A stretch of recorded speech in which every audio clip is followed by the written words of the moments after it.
Welcome, everybody, to the NFL ChuggieBets Week 13 podcast. I got Al to the left of me, Andy in the corner, Danny above me. Before we do anything, let's drink some beer. Cheers. Cheers. Who's ready to chug some beers and make some bad gambling picks? Welcome to ChuggieBets. Did you guys appreciate that pre-chug burp? I did. So I'm not going to lie. Last week, we kind of sucked on the NFL.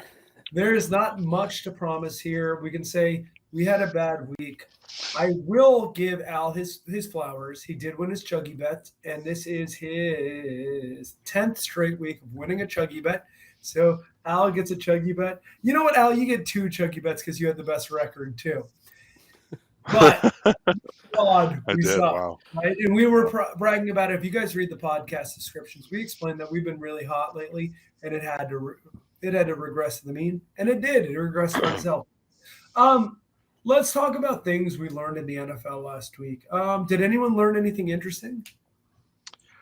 I learned that it's possible that people born in the 40s may have been segregationists. What? Yes. Do elaborate. Tell us more, Danny. I guess there's this photo circulating on Twitter a couple days ago that had a picture of Jerry Jones like standing at the back of a bunch of crowd of white folks, like kind of peeking over the edge of like making a bunch of people like stand in the line, not letting the black kids into the school, and everybody, got all up in arms about it, and I guess rightfully so. Has anyone checked that photo for other rich white people or any other sports team owners? I don't know, man. He was like 15 in the photo. There's got to be like a Walton in that picture, right? Yeah, that's what I was thinking. It's in Arkansas somewhere. It's in Arkansas, yeah. So it's probably Bill Clinton's dad or cousin or Bill himself. I don't know. Yeah. Anyway. So the funny part about it is that all of this sort of came around right around the same time that Dan Snyder's little vote is about to happen. Forced out. Getting pushed out of the NFL, and he's saying he has all this dirt on everybody, and he gets this photo circulating in the news, or he does, maybe possibly gets this photo out there circulating in the news about Jerry Jones. So if these are the kind of like groundbreaking revelations he's going to be laying on the public, it's going to be a scary thing thinking about I don't know what that the guy who owns Nike makes rubber. That's pretty bad. Rubber's bad for the environment, probably. I don't know. Is he going to tell everybody that Phil Knight takes advantage of workers in South American countries? Yeah. Or half of these guys that own teams probably are also like oil barons. I'm sure there's a lot of real dirt that people super care about that he's got up his sleeve. Do you think Jerry Jones drinks less or more Johnny Walker Blue because the story comes out? I don't think he cares. To Al's point, I don't think he like sweats the same amount. He's got he's got a PR team that's handling this, and Dan Snyder's like, look at me, guys. Old white people, they're racist, and like everyone's like gasp, right? Like but it's a shame. It's but he used to put some up in his house. They wouldn't even have to pay for rent. Oh, guys, like I don't know what you do. Just have to clean every square inch of it. I'm sure. Okay. You know what I learned? I learned that Justin Tucker is human. He's human, guys. If you watch the end of that Jacksonville-Baltimore game, easily the game of the weekend. It was super topsy-turvy. It was really fun to watch. Justin Tucker lined up for a 67-yard field goal. It's like, why don't you just line him up outside the stadium? Where were people tailgating? Parking lot 12? Sure. And when the ball left his foot, I swore for a moment. I'm like, he made that shit. I was like, Baltimore is the luckiest bastards. Granted, it came up short, but it was a really, really fun game. And Justin Tucker, I don't know if he's ever missed a game-winning field goal in the fourth quarter. He's like an astronomical streak, but 67 yards is where he becomes a human being. That's what I learned. If the wind was at his back, he would have made it. It'd have to be Hurricane Ian, probably, but he missed it by a few yards. Yards, I don't think so. It landed about 3 feet into the end zone from in front of the referee, who was saying incomplete. I'm sorry. The Al's frozen, and the face he's making while he's frozen. I can't. I thought Al was just chilling, just having a breather. Just needing to... Like, he really hates your take. Obviously, he did not like it. That's fantastic. Andy, did you learn anything? I did. I learned that there are so many quarterbacks in the AFC East that are better than Zach Wilson. Oh, so many. I'm going to list quarterbacks, and you guys tell me yes or no better than Zach Wilson. Okay. Josh Allen. Yeah. Obviously, right? Tua. Yeah. Obviously. Teddy Bridgewater. Yes. Yeah. Yes. Skylar Thompson. Yeah. It's at least debatable. Mac Jones. Yes. Yes. Bailey Zappi. Of course. Yeah. We're pro Zappi. Brian Hoyer. Okay. Yeah, maybe. Hang on. I can't count on both fingers and click my mouse. Case Keenum. Yeah. Case Keenum's in the AFC East, sure. He's the backup for Josh Allen. Joe Flacco. Yeah, Joe Flacco, clearly. Yeah. And Mike White. Yeah, Mike White might be the best of all of them. That is 9 quarterbacks in the AFC East that are better than Zach Wilson. That's insane. That's absolutely insane, and it makes me so happy. So, does that mean every team's third stringer is better than him? Plus, every team. So wow. I'm on the ESPN depth charts, and not all of them have 3 quarterbacks listed. Like the Bills only list Josh Allen and Case Keenum. The Jets list Mike White, Joe Flacco, and Zach Wilson. Yeah, Patriots, I mean the Bills used to have the old Bears quarterback as their backup, Mitch Trubisky. I don't know if he might be just the same. He's in Pittsburgh. Yeah, he's in Pittsburgh. Okay. He's gotten, but yes, I would take Mitch Trubisky over Zach Wilson. That just makes me so happy. That's a good one. It's a good point. I like it. Who would you take? Would you take Zach Wilson over Davis Mills? Yes. No. What about Kyle? What about Kyle Allen? Yeah, that dude sucks. He sucks big. I'm just gonna troll Joey. No, I'd take Kyle Allen. Keep going. I like this game. I can't think of that many. We can move on. Who's the guy that came in for Justin Fields? Nathan. I didn't watch Peterman? any. Nathan Peterman.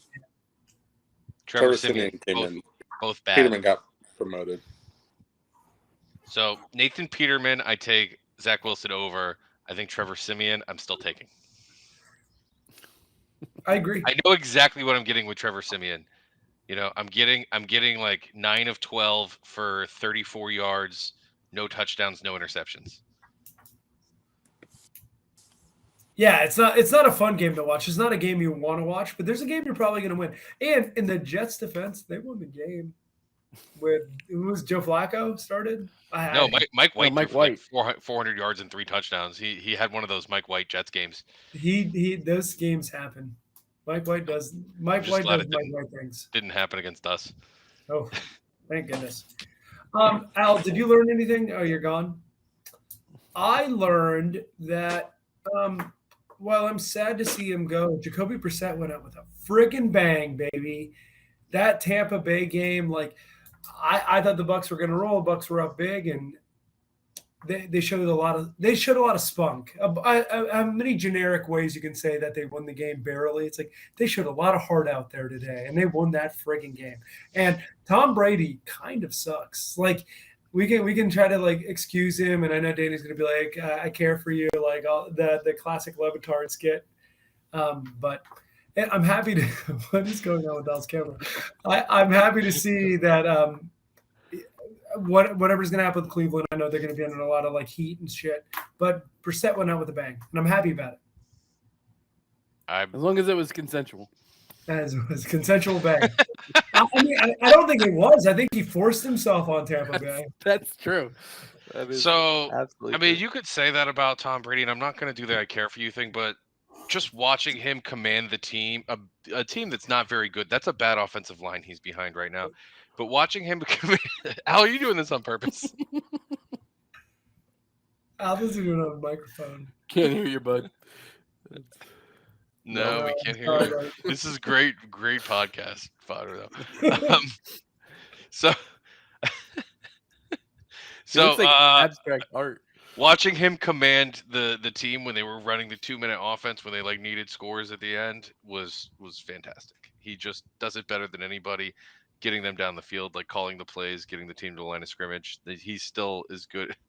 Al, are you in the bathroom? What are you doing? He's just gonna stare in the corner. Yeah, I know he's ruining my flow with his I shit. can't do this. You're like, can you see the four of us? Because you're like sideways and fat. There we go. That looks normal. Now he's looking great. Oh, you look like Al again. Thank you. Oh, you're the best. It's a handsome man. Still can't hear you though. Guys, did you have any takeaways from Thanksgiving? I know we've been talking about Sunday because Sunday was yesterday, right? Thanksgiving was great. I mean, the Lions played freaking good. I thought there was a second, as a Dolphins fan, I was going to feel really good about the Lions for once, right? Like I'm like, you're gonna pull this off, and of course they didn't because they lions. Al, are you there? Yeah. I can hear all your sound effects, but not your voice. Yeah. Fuck me. Oh wait. Yes. Yeah. All right. I did learn something on Thanksgiving. I learned that Kirk Cousins can do it at another time other than 3:30. So what happens is on Thanksgiving, like dinner is at 2, right?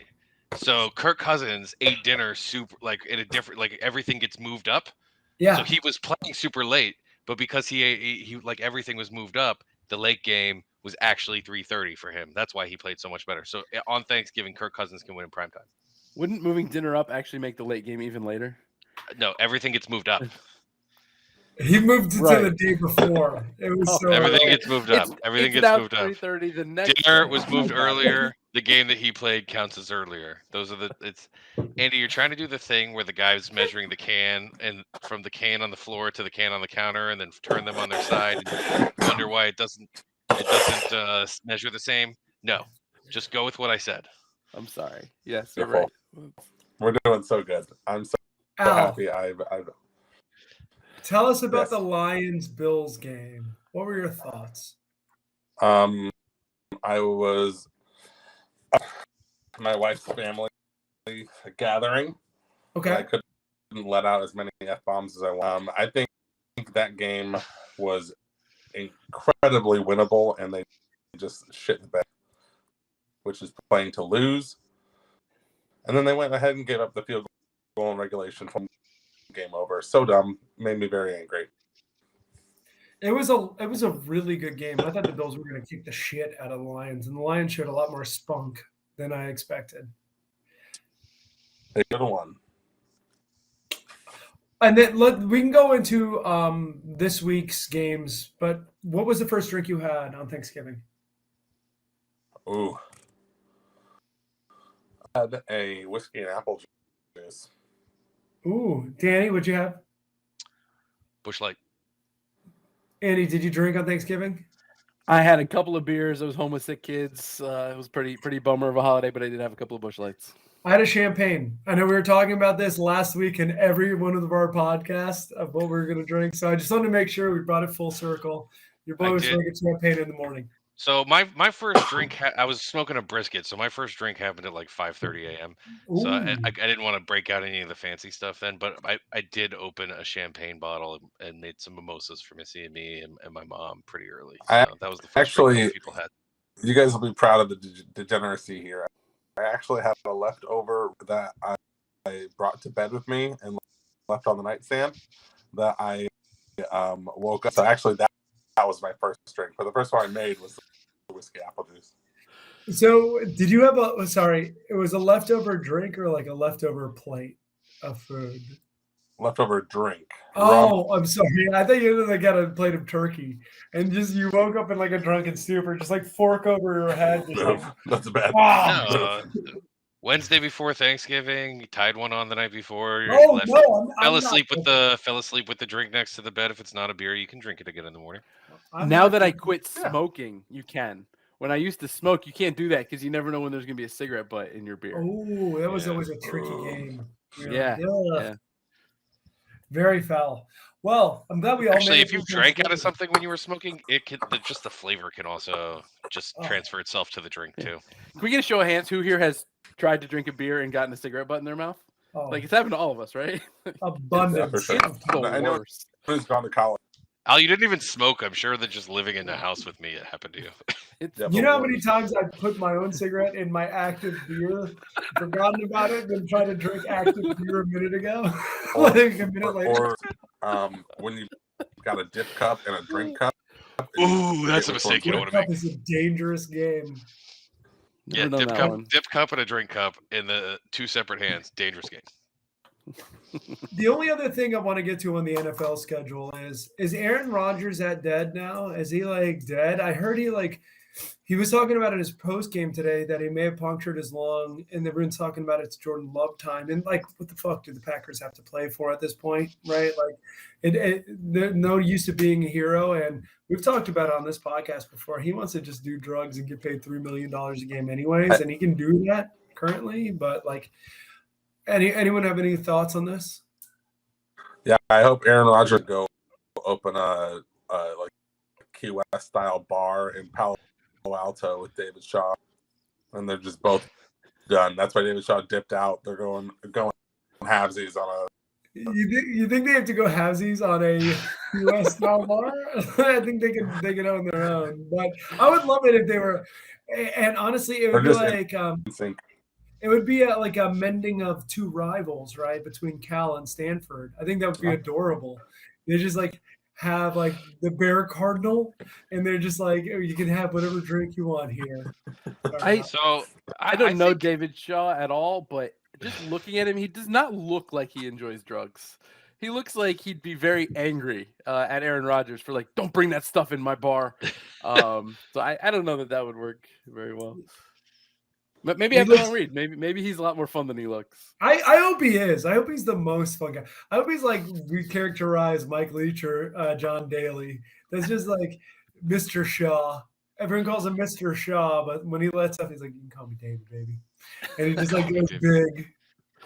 As far as what Aaron Rodgers has to play for, I mean, tell me if I'm wrong, but doesn't he strike you as somebody who has like a lot of self-importance? Like he thinks that he has to do this he thinks that he needs to do this. Like he wants to keep playing because he thinks that like the people need him. You know what I mean? People need to watch Aaron play football. Do you think that people say this all the time that football is family, but considering he alienates his family, do you think he actually thinks football is his family? Like he has like a football as like his dad and his brother. He's like Jordan football. Like you think there's a possibility? I think in the sense that his family hates him in the locker room. Aaron Rodgers.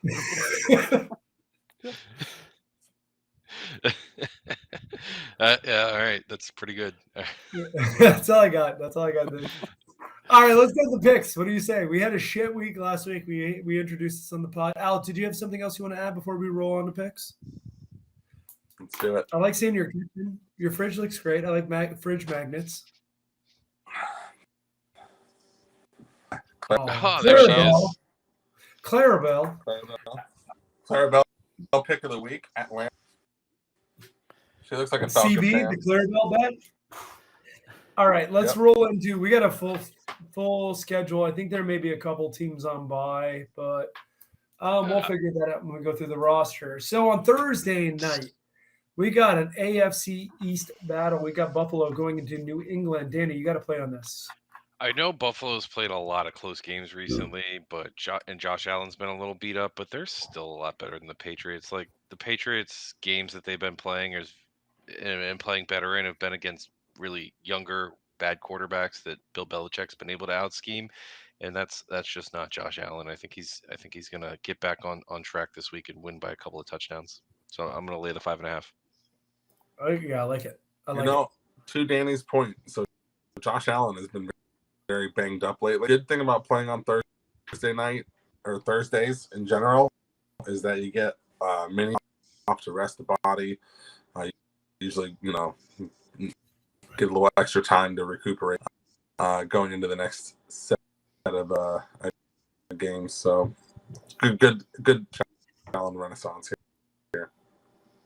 I agree. I usually like to eyeball the Thursday unders. 43 seems a little low against Buffalo, but I'm thinking about it. And both of these teams played Thursday last week, so they've gotten a full week of rest. Oh. It's not a short week for either team. Oh shit! The Thursday night game, so he doesn't even get the mini bye. Damn, I said about him this week. I mean next week. Yeah. Okay, fair enough. That's a good one.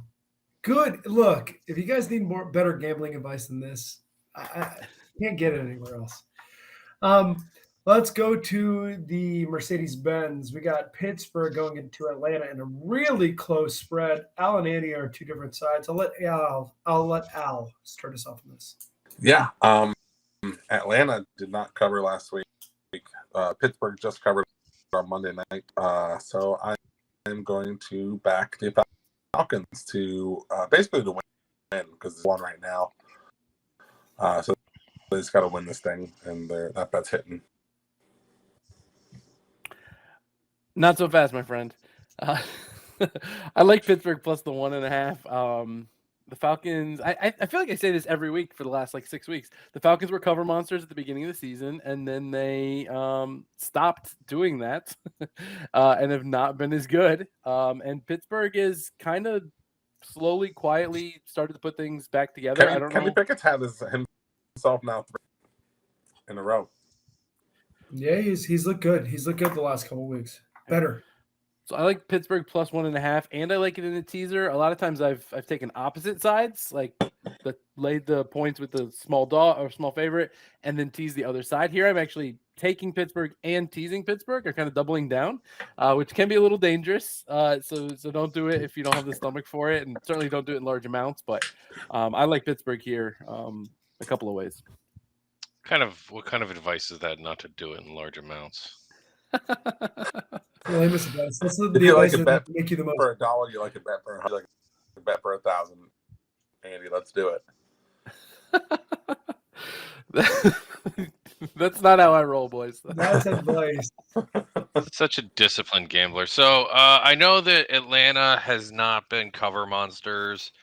They haven't covered 4 of their last 5 spreads, but their games have had wild swings, and they've gotten closer to the they haven't been losing their covers by a ton. So I've been able to make money on them. I like watching the Falcons play. Cordell Patterson's kind of a dynamic player, and Marcus Mariota's been interesting. And they've been coming back at the end of games, so I've been able to make some money on them live betting.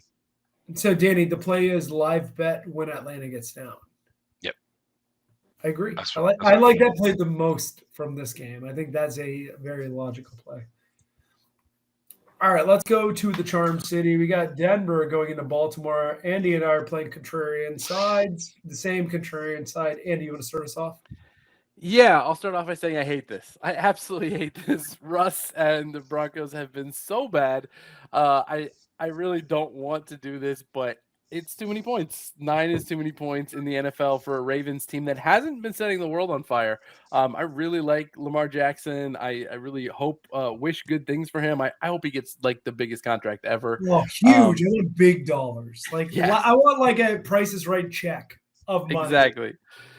Exactly. But they just haven't been that world beater team. Right? They just lost to Jacksonville. So 9 is too many points. I'm taking Denver.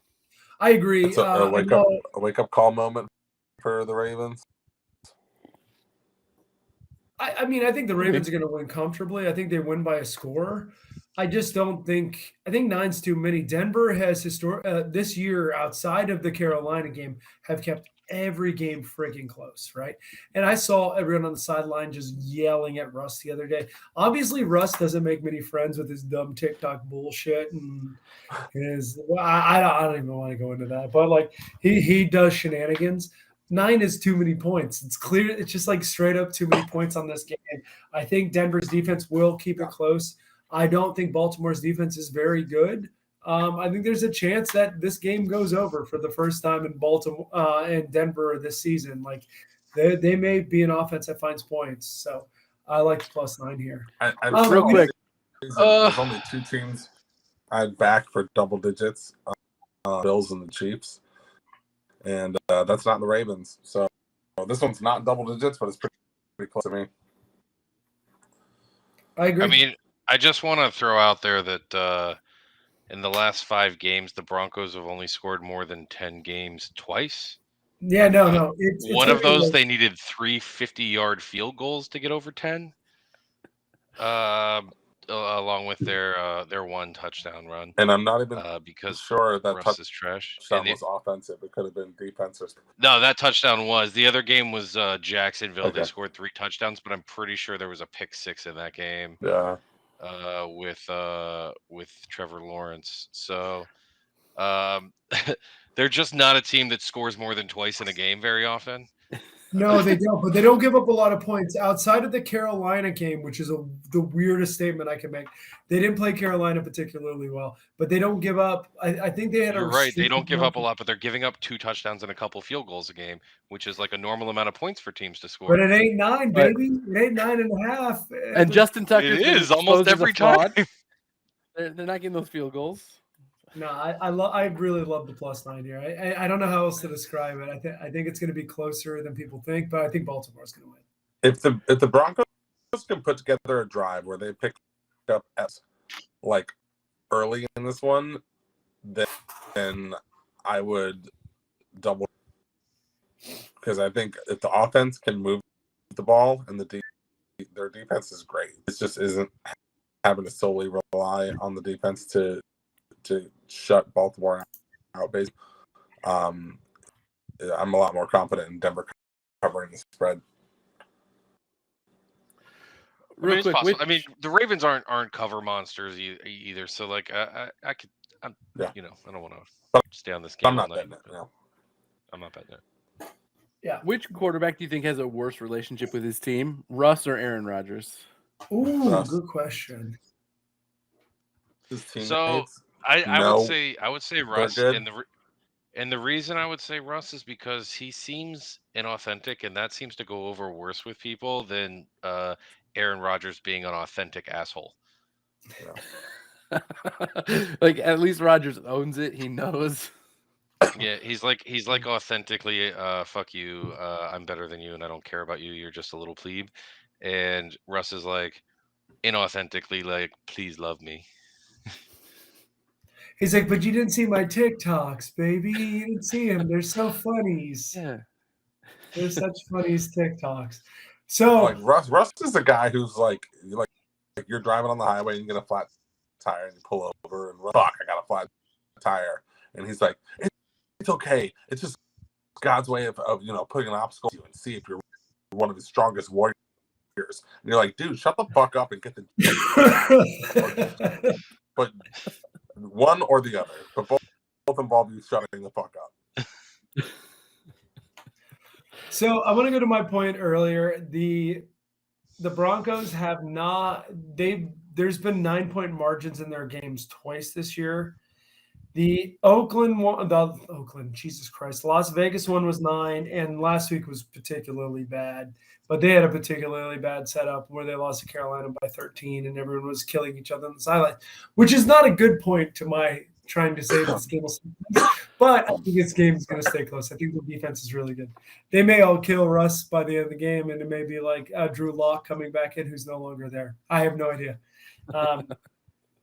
All right. We don't have a pick in Green Bay, Chicago. The line is all messy because Aaron Rodgers is hurt or potentially hurt, and Justin Fields has been an offensive juggernaut. So Until they find that out, we can't give you anything here. But we can take. Did they shut Fields down for the year yet? No, I think God. it's just like hurt. I don't think it's like a long-term thing. I thought that I heard a rumor. Basically, I listened to a million podcasts, and maybe somebody just said they should do this, but I think that they were saying that they should shut him down for the year and just keep losing because they already know that he's good now. Like they figured out that all right, Justin Fields can game. Your line Yeah. sucks. Just let him not keep getting hit by these guys and get a better draft pick and keep losing. It sounds like you listen to Big Cat. Yeah, is that who I heard say that? All right, so that's definitely not analysis then. That's just regurgitating another podcast. I don't know if it was Big Cat. I listen, pardon my taking a bit, but that sounds like his Chicago Bears homerdom. Yeah. Let's go to Detroit, where Andy's got to play on Jacksonville versus Detroit. Andy, what you got? Yeah, I'm laying 1 point with Detroit. I'll be curious to see what Al thinks about this one. It's kind of his two teams going head to head. But I just think Detroit is the better team right now. I think they can put up points. So I'm laying the one. What do you think, Al? Yeah. I think this. I don't know if we're into flex schedule. This.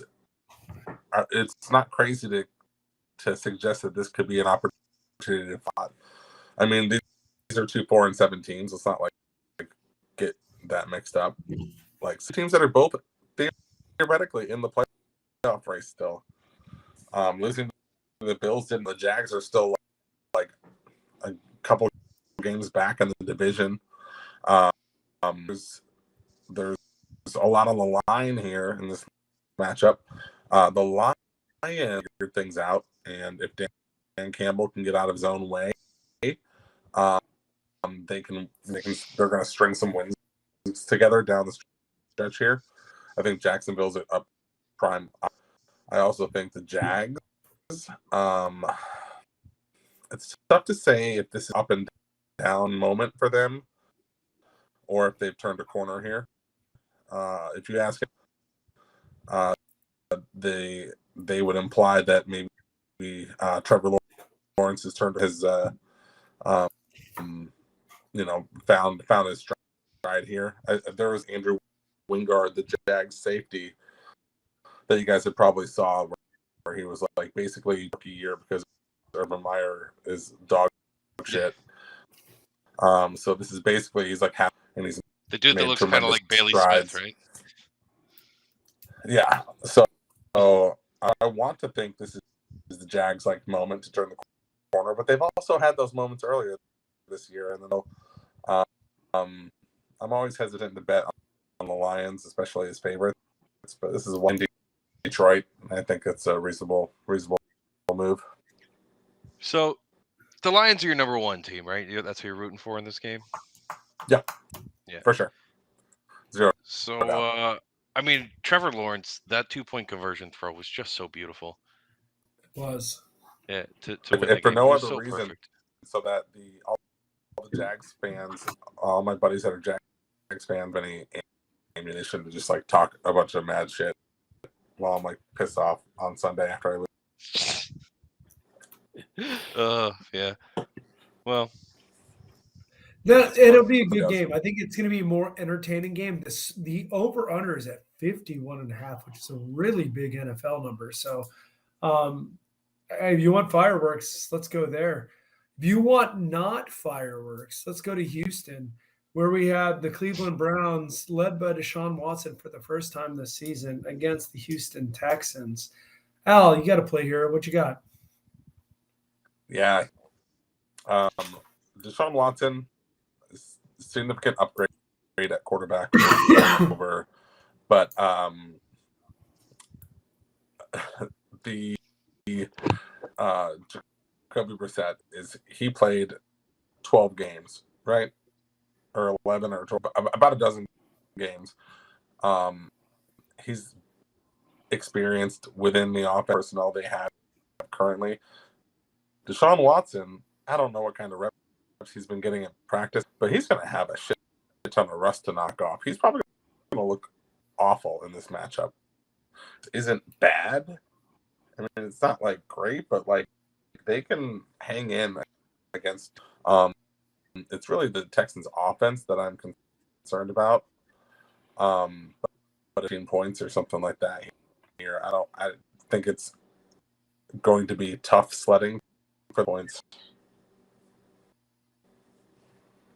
Yeah, I kind of agree with you. I like I was leaning towards +7. I haven't pulled the trigger on it yet. I think there's going to be some vitriol home. I think Deshaun Watson is going to try to prove a point to him being good after not playing for 2 years. But I also think it's going to be a big adjustment not playing in 2 years, right? You can have Nick Chubb, Kareem Hunt. You can have all these toys to play with. But like getting accustomed to NFL speed where you're not wearing a special jersey and people are trying to kill you, I think there's going to be an adjustment period there. So I'm kind of leaning towards Houston +7 myself. Yeah, like how many reps has he got? Amari Cooper, like live speed reps too. Like that's a huge difference in practice. I could imagine a lot of frustrating deep balls being off target. For sure. I also think he's going to be really good towards the end of the year, but I think there may be a value here betting Houston, which is like a weird statement to say. Let's go to Minnesota, where we have the 10th best quarterback in the AFC East, Zach Wilson. Oh, he's not starting. I'm sorry. It's Joe Flacco going against the Minnesota Vikings, and Andy and Danny have a play on this. Danny, you want to start us off? It's not Joe Flacco. It's Mike White. Oh, I'm sorry, Mike White. Shit, I keep doing that. It's Mike White. Yeah.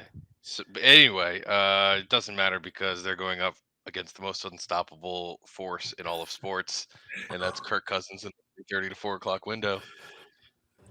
Yeah. So Mike White looks like Minnesota a rejected fifth member of Beastie Boys. Does he? I don't know if I've ever seen what Mike White looks like without his helmet on. he just looks like every other Western Kentucky quarterback. He looks like Phil Foden. He looks like He does look like Phil Foden. Phil Foden. I did never realize that looks Phil like Foden looks like a Western Kentucky quarterback, but he totally does. He's from Pembroke Pines, Florida. Is he really? Yeah. Phil Foden? Is that all you got on this game? So the accent is fake? Why does he play for the U.S.? I just think you only get one Mike White game a season, right? Like the Jets looked good on Sunday going against the Bears, but the Bears didn't have their starting quarterback, and Mike White looked great. But like, there's a reason he's not a starting quarterback in the NFL is because you can't trust him to do that week in and week out. The Vikings are going to have a whole week to prepare for him, more than a week because they played on Thanksgiving last week. So Vikings coming off a mini bye playing against Mike White with threes is way too few points. I'll lay the 3 with the Vikings, no problem. Yep, I think that's going to be an interesting game. I know I'm going to watch it from like the haters side, and I'm going to be rooting for the Vikings. But that looks like a fun game in the 1 o'clock window for sure. I don't know why I want. Matt, you said you're rooting for Vikings, and my brain just went, wait, what? Because for me, it's flipped. Yeah. And Favorite side for me is rooting for the Jets here. No, it'll be fun. Like I don't actually care, but yeah, I would like for the Jets to not be as good. Let's go to stinky line. It is a stinky one. Let's go to New York. We got the Commanders coming to MetLife. I'm going to lead us off here. What in the world makes anyone think they're going to score 41 points? Legitimately, like, what the fuck? Who the fuck's coming out here like, yeah, Daniel Jones, Heineke. Look, Heineke's fun. I'm not hating on Heineke. Both teams have a better defense than they do have an offense.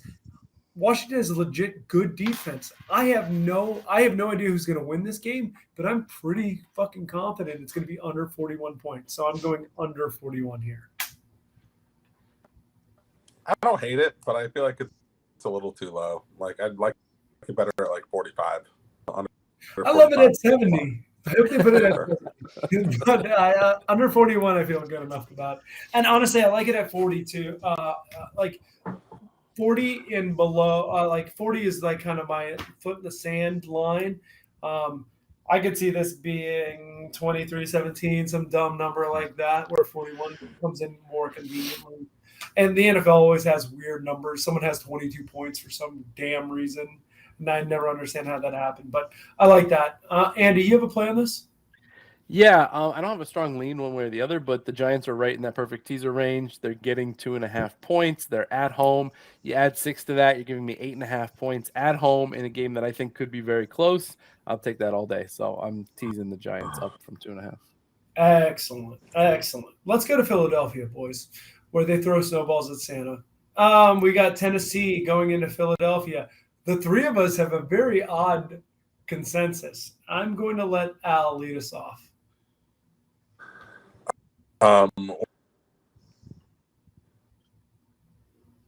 Al froze. I'm going to let Andy lead us off. What? Oh, go ahead, Al. You back? I don't know what my play is. The sheet. Plus 5.5 Tennessee. Yes. Tennessee's going to keep this within a field goal easy. It's a little bit good, but I like it. Andy, you got more? Yeah, I don't have a strong feeling on this one way or the other. My number said there's value here on anything over a field goal on Tennessee. I know the Eagles have looked really good until that Monday night game when they didn't.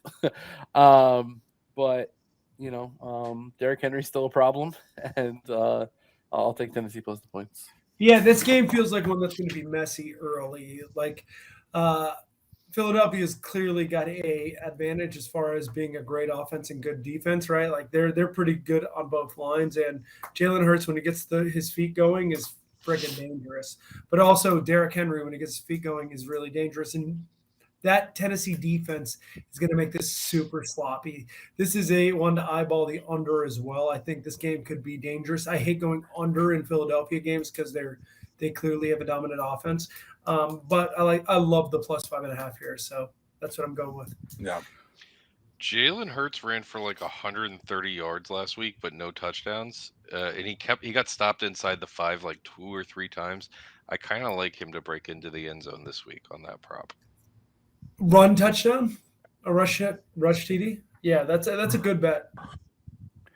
Danny, we can't convince you to cyclone this with us. No, the Eagles are going to win. Well, we're not saying they're not. Yeah, they could win by 1, 2, 3, I'm not. 4, I know, 5. but I'm not gonna bet this. Well, okay. They're gonna win by at least a field goal, so I'm not gonna bet this on a 2.5 point win. Okay. I think. All right, whatever, nerd. Let's go to we got through the 1 o'clock window. Let's go to Los Angeles. We got the Fighting Geno Smiths going into the Rams. Andy and Al have a play here. Danny and Al have a play here. I'm sorry, Danny and Al. Danny, you want to start us off here? Geno Smith's the man. Did you guys watch last week's game? So it was the perfect live bet. I got it right after the game started, the Seahawks -4. And like immediately when it started, the line dropped from I think 4.5 to 4, like right when the game started. And then I think it was 3 earlier in the week you guys had on your numbers, but I didn't bet it earlier in the week. But I got it right at 4, and then they scored like right away. And then it was a game throughout the thing, but it was a great game to watch. Wait, hang on. You say you got Seattle -4? Yeah. That's a loss, bud. Yeah, no, they lost by 6 to the Raiders. Oh, the Raiders ended up getting the overtime. They went to overtime. That's right. I forgot about that. Damn it. Yeah, sorry, bud. Sorry. Damn it. I remember because I did not win very many bets last week, but I won this one. I had the Raiders. Damn it, that one I lost. Yeah, sorry, bud. Either way, I like Seattle here. I like Seattle -7. Who the hell am I playing quarterback for the Rams? Am I getting tagged in, or just like the third string for Wake Forest in 2016 is going to be tagged in for the quarterback? Like who's playing quarterback for the Rams? Anyone know? Bryce Perkins. Wofford. John Wofford, Wake Forest. Oh, Bryce Perkins. Nice. UVA. John Wofford was, but then they realized he's too bad. They had to get someone else to also slightly less. Yeah. Al, do you have anything else to add to the Seattle -7? Yeah, I think we're a full fade Rams mode here. And best QB in the league. Yeah. The Chiefs almost didn't cover the Rams last week, but they did. Yeah. They almost didn't, but they did. All right, let's go to San Francisco, where I think the game should be flexed in prime time.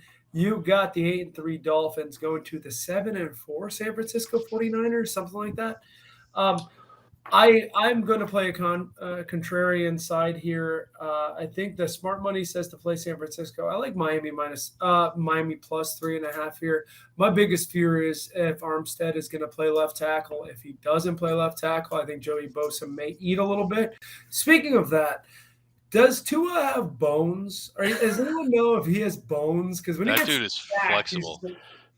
He is Is he flexible. like is he the hula champ or like the limbo He's a champ? Gumby. Is that why he's so flexible? Or like what the fuck's going on with Dude, him? he was bent backwards.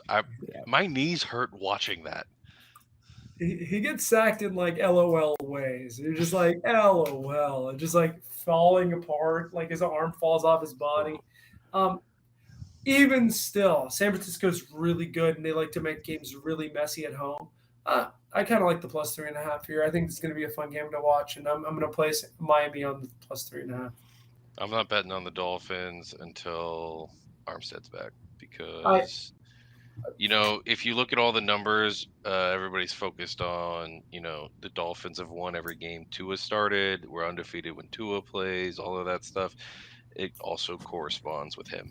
So, Agreed. Armstead is super important.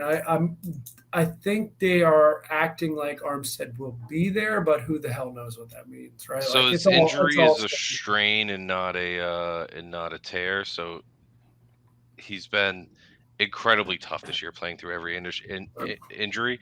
But my understanding is that they're going to give him a little bit of rest at this point. So, like I said, I'm not going to bet it until I know Armstead's on the field again because he's also like our age, right?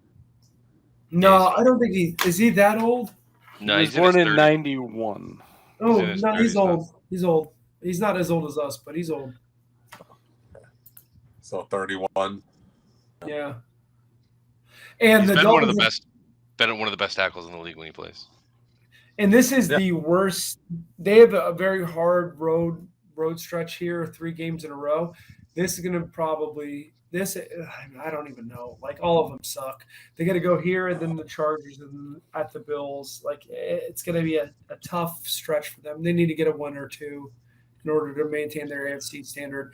And I think this game may be one of the easier ones, but I don't know if it is. I have no idea.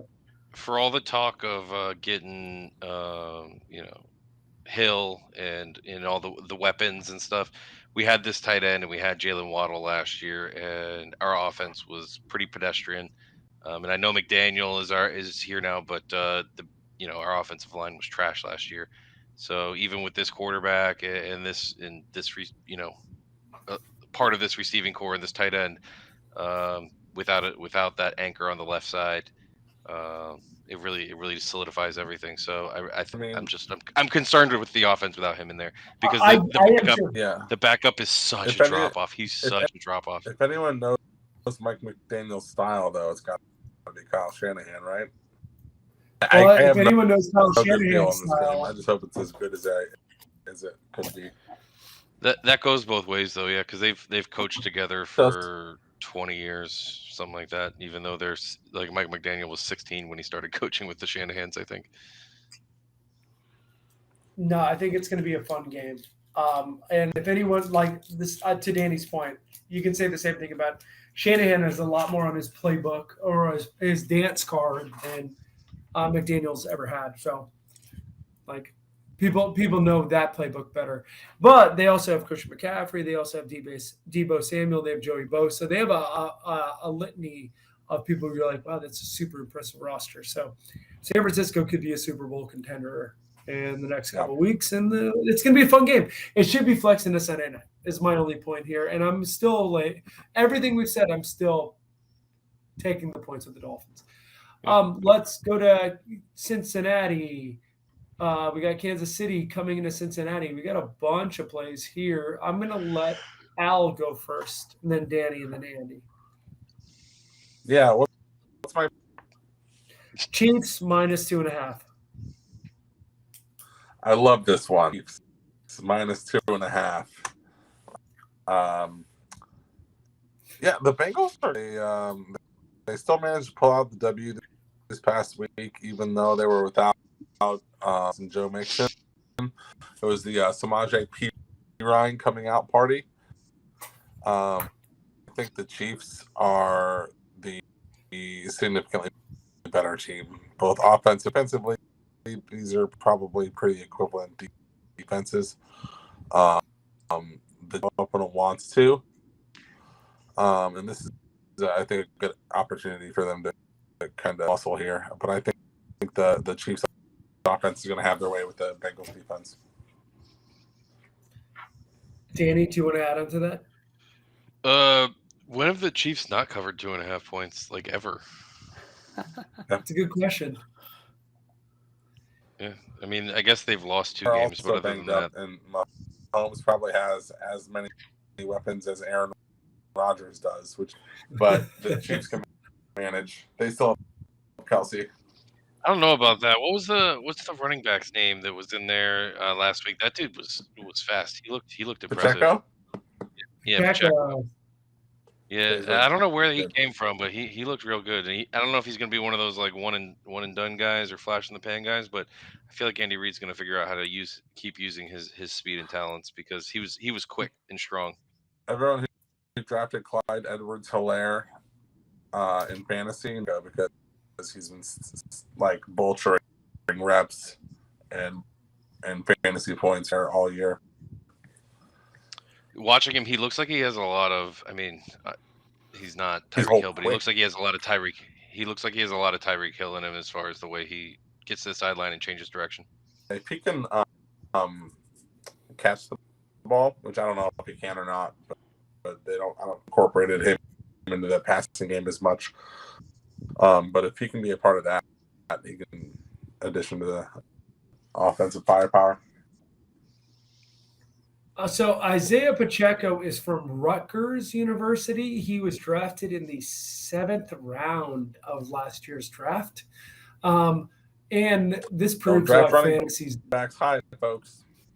This is what proves why fantasy's dumb, right? Because you think you got something in your pocket, and then you should just gamble. If you're going to spend the money on fantasy, just gamble. Draft, but also fantasy draft. And then our final 4 o'clock game. Well, hang on. I got to disagree with these guys. Oh, I'm sorry. I forgot. Andy's got the other side. Right. Yeah.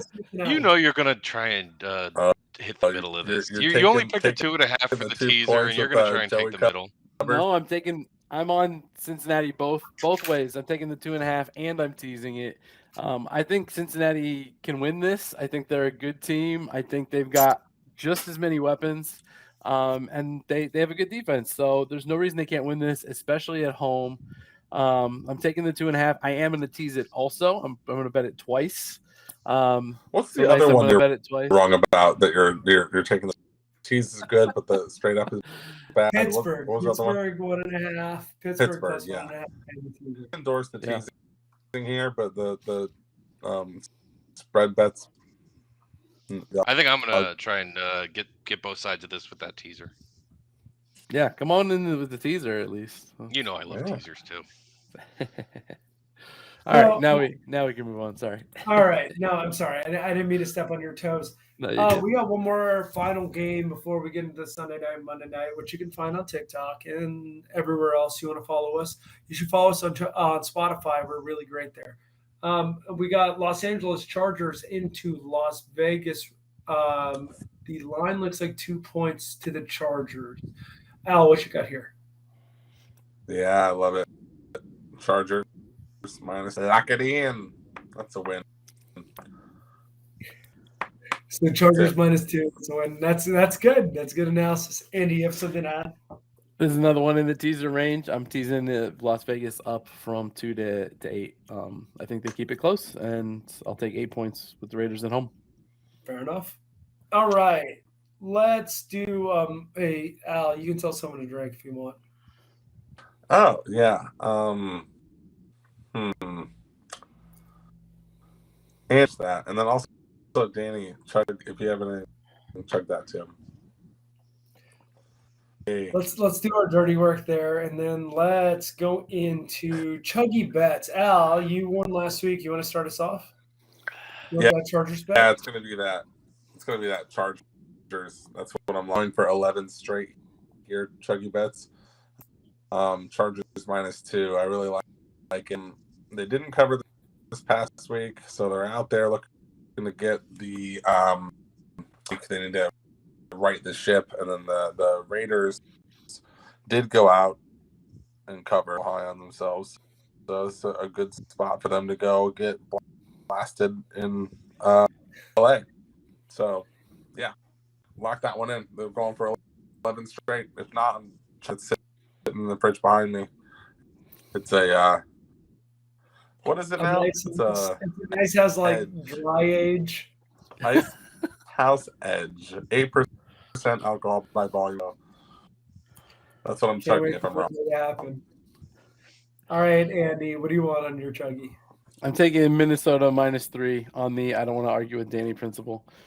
Okay. Danny, what do you want on your chuggy? The Chiefs -2.5 on the I want to argue with Andy principle. Okay, I like that. And I'm going to take the under 41 in the Commanders Giants. And I don't know why anyone else doesn't agree with me here. It seems like the easiest money of all time. I'm going to laugh my ass to the bank. Yeah, like I said, we have Sunday night and Monday night picks that are going to be coming out for the Colts, Cowboys, and the Saints, Buccaneers. So please go follow us there. We're going to be really great there. We're super funny there. We're much funnier there than we are here. So make sure to follow. And anyone have any final thoughts? I think I'm the exact same amount of funny over there. You are. You're funny everywhere, buddy. But you should get double the funny. You should go there and get double the funny. It's hilarious. It's different. More charming. I don't know if that's true. Well, thank you guys for joining the podcast tonight. We appreciate y'all. Lock in your picks or fade us, whatever you want. And we'll talk to you next week. Good night, Joey. Good night, Joey. It's a good week. Follow us.